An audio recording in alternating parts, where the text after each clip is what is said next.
Welcome to The Explainer. Today, we're diving into the explosive growth of American cities during the Gilded Age.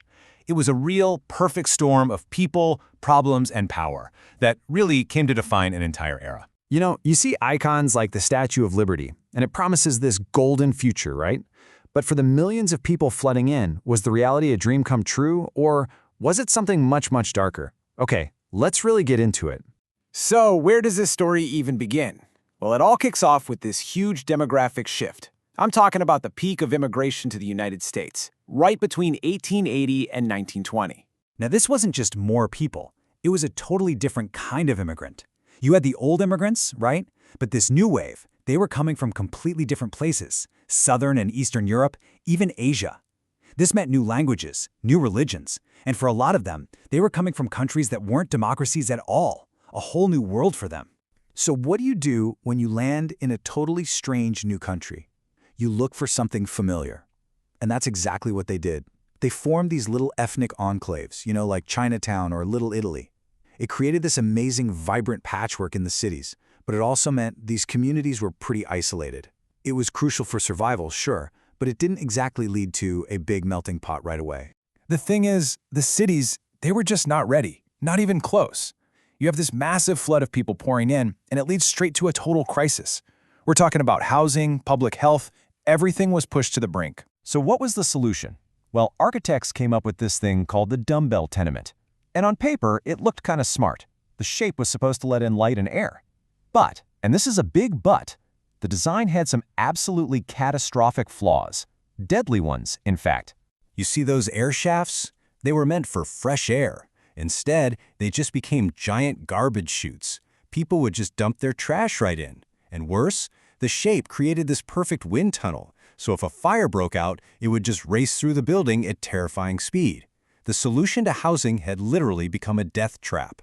And the human cost? Wow, it's just staggering. You had diseases like cholera and tuberculosis just ripping through these slums, and get this, almost a quarter, 25% of all babies born in these cities died before they even turned 1. Just think about that. So you have all this chaos, right? All this poverty and desperation. And whenever there's a vacuum like that, something or someone is going to step in to fill it.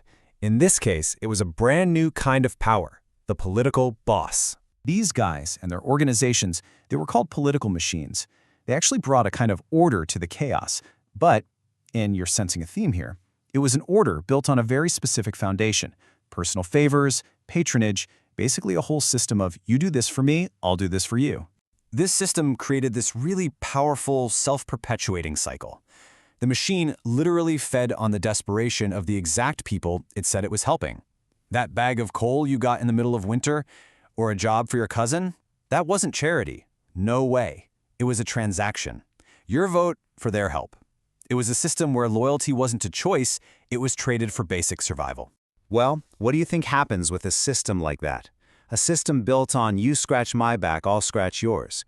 It's a recipe for massive, widespread corruption. And there's no better example, no one more infamous than New York's own Boss Tweed. This guy, Tweed, he was a master at playing both sides, a real saint and sinner.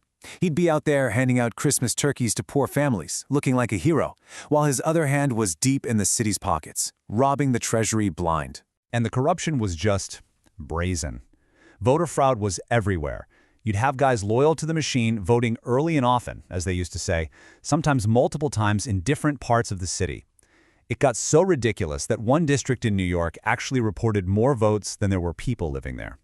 I mean, come on. And we're not talking about small-time graft here. The scale of the theft was just mind-blowing.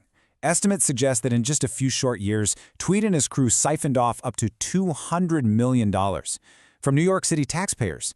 That's an incredible amount of money, especially back then. But people were fighting back. And one of the machine's biggest enemies wasn't a politician, but a cartoonist, Thomas Nast. His images were so incredibly powerful because they could do what words couldn't. Think about it. A lot of New Yorkers couldn't read well, or at all. They couldn't get through a long newspaper article about embezzlement. But they could look at a cartoon of Boss Tweed as a giant vulture preying on the city, and they got it, instantly. And here's the craziest part of the story. It's almost unbelievable. Tweed eventually gets caught, escapes prison and flees to Spain, thinking he's home free. But he gets caught. And how? A local official in Spain recognizes his face from one of Thomas Nast's cartoons. The very images that brought him down in New York followed him across the ocean. It just goes to show you how powerful those cartoons really were. So this whole story of the Gilded Age city, it really leaves us with a tough question, doesn't it? Where do you draw the line between providing necessary help and just exploiting a vulnerable population for your own political gain? It's a question that reminds us, that the challenges of city life, the struggles of emigration, and the pull of political power, those things are just as real and just as complicated today as they were more than 100 years ago.